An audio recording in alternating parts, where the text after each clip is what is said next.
President Obama announced executive action on gun safety legislation, and the gun nuts are going crazy. And to be honest, I don't really know why, because, well, we'll talk about why. The White House has made a big announcement.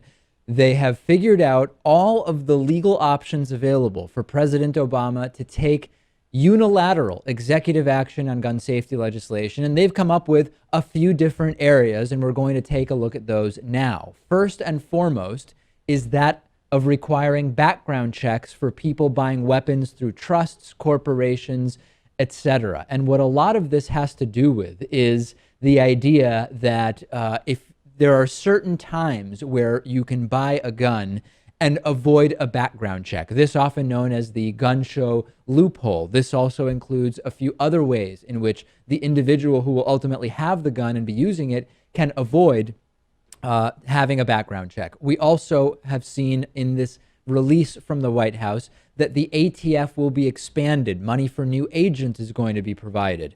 We will also be putting in place a system to track online firearms trafficking. There will be an increase in the mental health reporting of the background check system, which will allow, it will put in place a system to prevent those who have been identified as mentally ill from legally obtaining firearms. We will also be looking at, we have one item on there twice for some reason. I guess Lewis really liked that item. He just wanted me to list it twice, requiring background checks for people regardless of how they buy the weapons.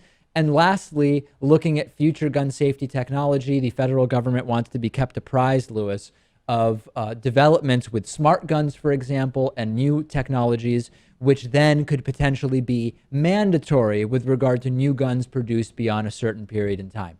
The background check issue is absolutely huge. I mean, there is no qualifier needed. If you buy a gun, there should be a background check, period. If you buy it at a gun show, it shouldn't be any different. Yeah, background checks. It makes sense. They're not always going to work, though. And, yeah, sometimes you just don't know who is crazy and who has lost their mind. So, it's the people who say that this isn't going to stop all mass shootings, all gun-related crimes. They're right. But it's going to help, and anything that helps, I think we are in favor of. Requiring that people take a driver's test is not going to prevent every drunk driving accident. Even if in driver's ed, everybody is told you shouldn't drive drunk. That's not a reason not to do that, right? Now, there are some problems with this. The biggest problem for me is that this isn't really that big of a deal. I mean, the gun nuts are going crazy, and there are some important changes here, but this is not going to broadly change the problem we have with guns in the United States. That's the biggest problem I have with it. Yeah, it won't, but there's only so much the president can do. There's only so much we can do. People are going to own guns.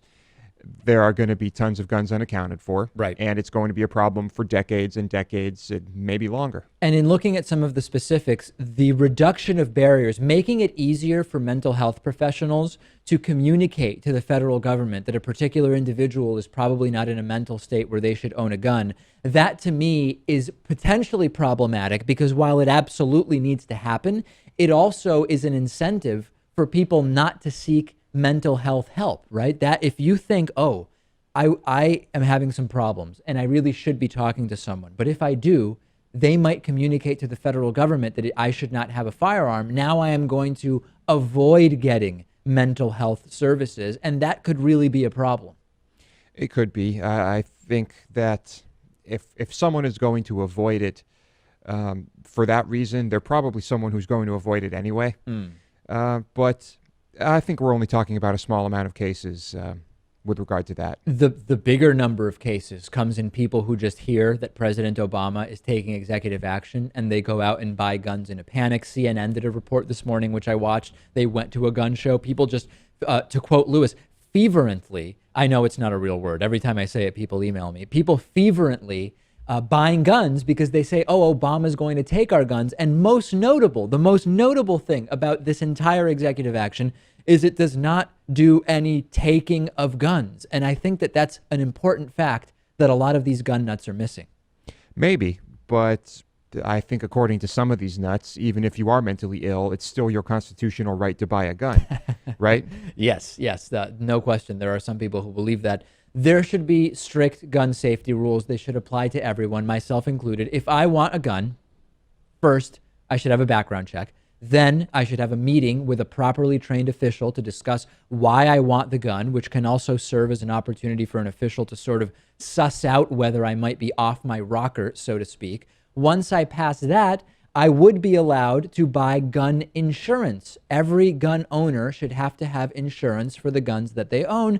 And then after that, I could get my gun. And during the period of time where I have that gun, I should have to be relicensed every once in a while. This would include a class that updates me on changes to gun regulations. This is just a basic thing, Lewis. This is what we need. Everybody should have that.